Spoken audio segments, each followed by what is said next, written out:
कभी सोचा है इंटरनेट का असली जीपीएस कौन है? आज हम उस सीक्रेट गाइड को अनकवर करेंगे जो हर वेबसाइट को ढूंढने में हेल्प करता है। So stay till the end to unlock the power of DNS. So first of all हम बात करते हैं व्हाट इज डीएनएस।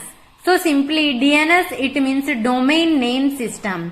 ये हमारा डीएनएस एक hierarchical and decentralised naming system है जो डोमेन नेम को आईपी एड्रेस में कन्वर्ट करता है। इसका मेन पर्पस है ह्यूमन फ्रेंडली डोमेन नेम को मशीन फ्रेंडली आईपी एड्रेस में ट्रांसलेट करना, जिससे यूजर्स इजीली वेबसाइट को एक्सेस कर सकते हैं। सो अभी हम बात करें डीएनएस के बारे में। सो गाइज, डीएनएस का कॉन्सेप्ट तब आया जब इंटरनेट पर अवेलेबल रिसोर्सेज की नंबर बढ़ने लगे। पहले हर मशीन का एक यूनिक आईपी एड्रेस होता था और यूजर्स को डायरेक्टली इन आईपी एड्रेस को याद रखना पड़ता था, जिससे वेबसाइट की नंबर इंक्रीज होती गई। ये अप्रोच इम्प्रैक्टिकल बन गई। डीएनएस सिस्टम इस प्रॉब्लम का एक सॉल्यूशन है। इट मीन्स जैसे जैसे मल्टीपल आईपीज होते गए वहां पर हमें इतने आईपीज लर्न करना डिफिकल्ट होता था। सो गाइज, उस सिचुएशन में हमने खोज की डीएनएस की। अगर आप www.google.com को एक्सेस करना चाहते हैं तो आपको इस डोमेन नेम के कोरस्पॉन्डिंग आईपी एड्रेस की जरूरत होगी, जो कुछ इस तरह हो सकता है, जैसे कि 142.250.196.78। डीएनएस आपके लिए ये कन्वर्जन ऑटोमेटिकली करता है। इट मीन्स इस तरीके से कुछ नंबर्स में आपके आईपीज होते हैं, जैसे कि यहाँ पे आप देखिए 192.158.1.38। तो इस तरीके से मल्टीपल आईपीज नंबर को याद रखना पॉसिबल नहीं होता है। सो उस सिचुएशन में आपका जो डीएनएस है, आप इस तरीके से एक नेम देंगे www.google.com। सो ये ऑटोमेटिकली आपका इस नंबर में कन्वर्ट कर देता है। सो ये काम कौन करता है? ये काम करता है हमारा डीएनएस। सो बेसिकली डीएनएस कैसे काम करता है? डीएनएस एक डिस्ट्रीब्यूटेड डाटाबेस सिस्टम की तरह काम करता है। इसका काम डोमेन नेम को आईपी एड्रेस में ट्रांसलेट करना है ताकि ब्राउजर या एप्लीकेशन इजीली रिसोर्स को लोकेट कर सकें।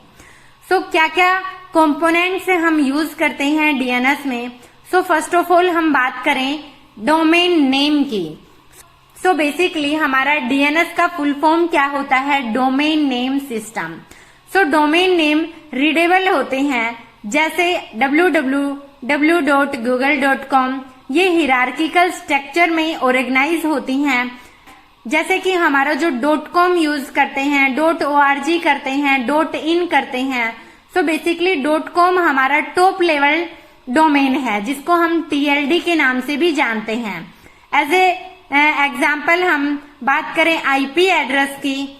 सो ये न्यूमेरिकल लेबल्स होते हैं जो एक डिवाइस का location on the network define करते हैं, जैसे 192.168.1.1। हर डोमेन नेम एक या ज्यादा आईपी एड्रेस के साथ एसोसिएटेड हो सकता है। सो बात करें डीएनएस सर्वर्स की, कैसे ये आईपी को समझते हैं, कैसे रिजोल्व करते हैं, कैसे स्टोर रखते हैं। सो वो ऑल ओवर चीजें अभी हम स्टेप बाय स्टेप कवर करते हैं। फर्स्ट ऑफ ऑल हम बात करते हैं डीएनएस रिजोल्वर की। ये क्यूरीज को रिजोल्व करते हैं जो क्लाइंट्स जैसे कि हमारा वेब ब्राउजर से आती हैं। साथ ही हम बात करें रूट नेम सर्वर्स की, तो ये इंटरनेट का सबसे टॉप लेयर है, जिसे हम टीएलडी कहते हैं। टीएलडी के अथॉरिटेटिव सर्वर्स को एड्रेस का आइडेंटिफाई करता है। जो टीएलडी के अथॉरिटेटिव सर्वर्स के एड्रेस को आइडेंटिफाई करता है हमारा रूट नेम सर्वर। सो टीएलडी नेम सर्वर क्या है? ये टीएलडी जैसे कि .com, .net, .in के अथॉरिटेटिव सर्वर्स के एड्रेस को स्टोर करता है। अथॉरिटेटिव नेम सर्वर ये स्पेसिफिक डोमेन नेम के आईपी एड्रेस को स्टोर करता है। साथ ही हम बात करें डीएनएस रिसोल्यूशन प्रोसेस की। तो जब आप अपने ब्राउजर में कोई डोमेन नेम टाइप करते हैं जैसे कि google.com, डीएनएस रिसोल्यूशन का प्रोसेस कुछ स्टेप्स फॉलो करता है, जैसे कि लोकल कैसे चेक करता है। पहले ब्राउजर और ऑपरेटिंग सिस्टम अपने लोकल डीएनएस कैसे चेक करता है, रिक्वेस्ट डोमेन नेम का आईपी एड्रेस है या नहीं, अगर मिल जाता है तो वही एड्रेस यूज करता है। जैसे कि आपने ये डोमेन नेम रिक्वेस्ट सेंड किया, देन यहाँ पर आपका डीएनएस सर्वर पर ये आईपी जो इस नाम से जो डोमेन है वो मिल जाता है, तो ये उसी आईपी एड्रेस से रिक्वेस्ट सेंड करता है, यूज करता है। बात करते हैं डीएनएस क्वेरी की। अगर लोकल कैशे में आईपी एड्रेस नहीं मिलता है तो डीएनएस क्वेरी डीएनएस रिजोल्वर को सेंड की जाती है, जो अक्सर आपके आईएसपी के थ्रू होता है। अभी हम बात करें रूट सर्वर क्वेरी की, तो डीएनएस रिजोल्वर रूट नेम सर्वर को क्वेरी करता है। रूट सर्वर जो हमारा top level domain name server का एड्रेस रिटर्न करता है, जो रिक्वेस्टेड डोमेन नेम का टॉप लेवल डोमेन हैंडल करता है। जो टॉप लेवल डोमेन सर्वर की क्वेरी होती है वो रिजोल्व टीएलडी नेम सर्वर को क्वेरी करता है, देन जो उस स्पेसिफिक डोमेन नेम के अथॉरिटिव नेम सर्वर का एड्रेस रिटर्न करता है।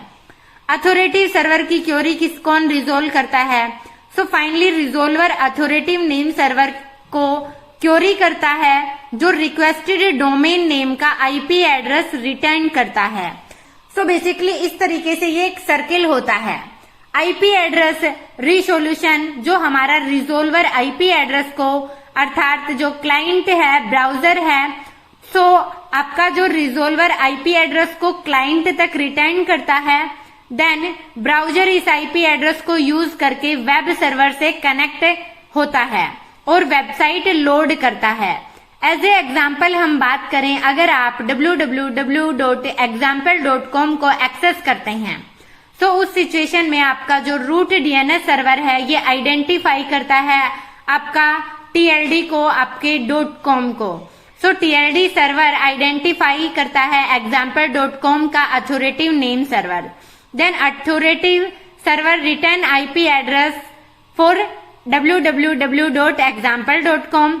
सो इस तरीके से ये हमारा सर्कल चलता है। एक आपने डोमेन नेम ब्राउजर पर डाला, देन आपका डीएनएस सर्वर आपके आईपी चेक करता है, देन आईपी आपके वेब सर्वर पर जाती है और वेब सर्वर आपका सर्वे करता है उस वेबसाइट को। तो कुछ इस तरीके से आपका डीएनएस वर्क करता है। डीएनएस के क्वेरीज के टाइप क्या होते हैं गाइज? तो मेनली डीएनएस में 3 मेन टाइप्स होते हैं, जो कि रिकर्सिव क्वेरी, इटरेटिव क्वेरी और नॉन रिकर्सिव क्वेरी। सो रिकर्सिव क्वेरी क्या होती है गाइज? इस क्वेरी में डीएनएस रिजोल्वर पूरी रिस्पॉन्सिबिलिटी लेता है आईपी एड्रेस को फाइंड करने की। अगर रिजोल्वर नहीं कर पाता है तो ये फेल हो जाता है। जो आपका आइटरेटिव क्वेरी होता है, ये रिजोल्वर क्लाइंट को बेस्ट आंसर प्रोवाइड करवाता है, चाहे वो फाइनल आईपी एड्रेस हो या आगे क्वेरी फॉरवर्ड करने के लिए डीएनएस सर्वर का एड्रेस हो। देन हम बात करें नॉन रिकर्सिव क्वेरी की, तो ये क्वेरी तब होती है जब डीएनएस रिजोल्वर डायरेक्टली अपनी कैशे से आईपी एड्रेस को रिटर्न कर सकता है बिना दूसरे सर्वर को कांटेक्ट किए। साथ ही हम बात करें अपने टाइप ऑफ डीएनएस रिकॉर्ड्स की, सो बेसिकली डीएनएस रिकॉर्ड से काम आते हैं डोमेन नेम और उसके एसोसिएटेड रिसोर्सेज के बारे में इंफॉर्मेशन स्टोर करने के लिए। कुछ इंपोर्टेंट टाइप होते हैं जो हमारे डीएनएस रिकॉर्ड्स के हैं, जैसे कि ए रिकॉर्ड जो कि डोमेन नेम को IPv4 एड्रेस से मैप करवाता है। साथ ही जो हमारा 4 टाइम ए रिकॉर्ड होता है जो डोमेन नेम को IPv6 एड्रेस से मैप करवाता है। जो हमारा सीनेम रिकॉर्ड होता है एक डोमेन नेम को दूसरे डोमेन नेम से अलियास करवाता है। जो हमारा मैक्स रिकॉर्ड होता है ये हमारे ईमेल सर्वर के एड्रेस को डिफाइन करता है।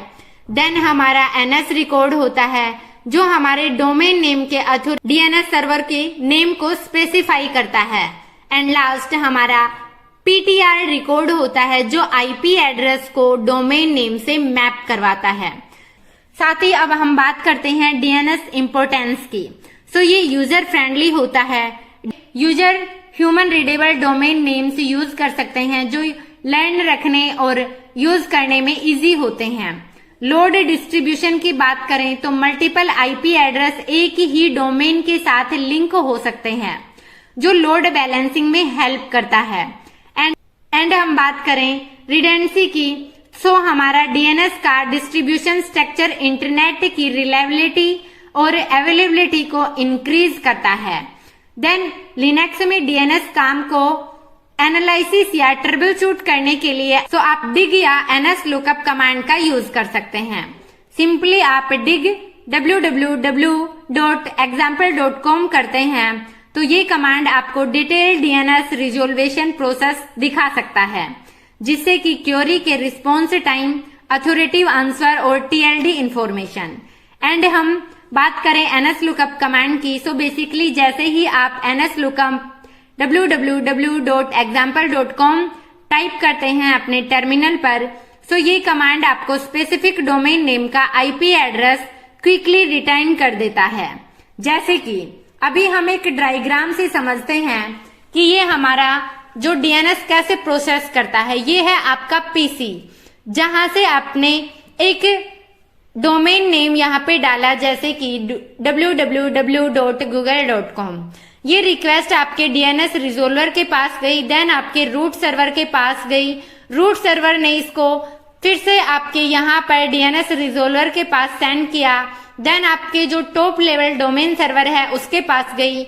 उसके बाद आपके अथॉरिटी सर्वर के पास जाता है, देन आपका वेबसाइट के पास जाता है। वेबसाइट फिर से अथॉरिटी सर्वर के पास सेंड करती है और आपका अथॉरिटी सर्वर पीसी के पास सेंड करता है।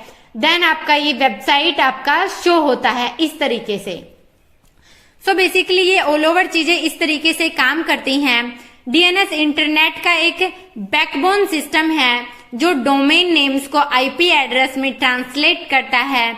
ये प्रोसेस ट्रांसपेरेंट है, लेकिन हर टाइम जब आप इंटरनेट पर कोई यूआरएल टाइप करते हैं ये सिस्टम बैकग्राउंड में काम करता है। डीएनएस के बिना मॉडर्न इंटरनेट इमेजिन करना मुश्किल है, क्योंकि आईपी एड्रेस याद रखना और यूज करना प्रैक्टिकली इम्पॉसिबल सा है। सो डीएनएस रिजोल्वेशन प्रोसेस और डीएनएस रिकॉर्ड्स का समझना नेटवर्क एडमिनिस्ट्रेटर और आईटी प्रोफेशनल्स के लिए क्रिटिकल स्किल है। सो आपको डीएनएस कैसे वर्क करता है ये आइडिया होना कंपलसरी है अगर आप as a Linux system working है या फिर आप as a DevOps engineer working है या आईटी में वर्क करते हैं। सो इस तरीके से हमारा डीएनएस काम करता है। बैकएंड में हमारे आईपीज काम करते हैं, बट हमें अगर हमारे गूगल पर हम बात करें कि कैसे वो ऑल ओवर चीजें हमें शो होती हैं, fitness.com। सो आप जैसे fitness.com करके वेबसाइट को सर्च करते हैं, सो सिंपली आपको वो वेबसाइट शो करेगी। तो इस तरीके से आप सर्च कर सकते हैं कोई भी वेबसाइट आपके डोमेन नेम से। आपको कोई आईपी नहीं डालना होता। जैसे कि हम अपने वेब सर्वर पर वेबसाइट डिप्लॉय करते हैं, देन एज ए प्रैक्टिस आपने चेक किया होगा कि आपने वो आईपीज यहाँ पे मेंशन, यहाँ पे आप अपना आईपी डालते हैं, पोर्ट नंबर किससे है वो डालते हैं, देन चेक करते हैं आपके आईपी से, तो वो आपकी जो वेबसाइट है वो सर्व कर देता है। सो इस सिचुएशन में आपको आईपीज लर्न नहीं होती हैं, तो वहां पे आपका काम करता है डोमेन नेम गाइस। तो इस तरीके से हम डोमेन नेम वर्क करता है हमारा। सो आज के लिए इतना ही। अगर वीडियो पसंद आया हो तो अपने दोस्तों के साथ शेयर करें, वीडियो को लाइक करें और चैनल पर नए हैं तो चैनल को सब्सक्राइब जरूर करें। साथ ही अगर आपको ये पीडीएफ चाहिए डीएनएस से रिलेटेड तो आप हमारा टेलीग्राम ग्रुप ज्वाइन कर सकते हैं, जिसका लिंक मैंने डिस्क्रिप्शन में दिया हुआ है। एंड आपका इससे रिलेटेड कोई भी क्वेरी है तो आप मेरे को इंस्टाग्राम पर फॉलो कर सकते हैं, वहां पे अपना डाउट क्लियर करवा सकते हैं। So thank you guys, take care, bye bye.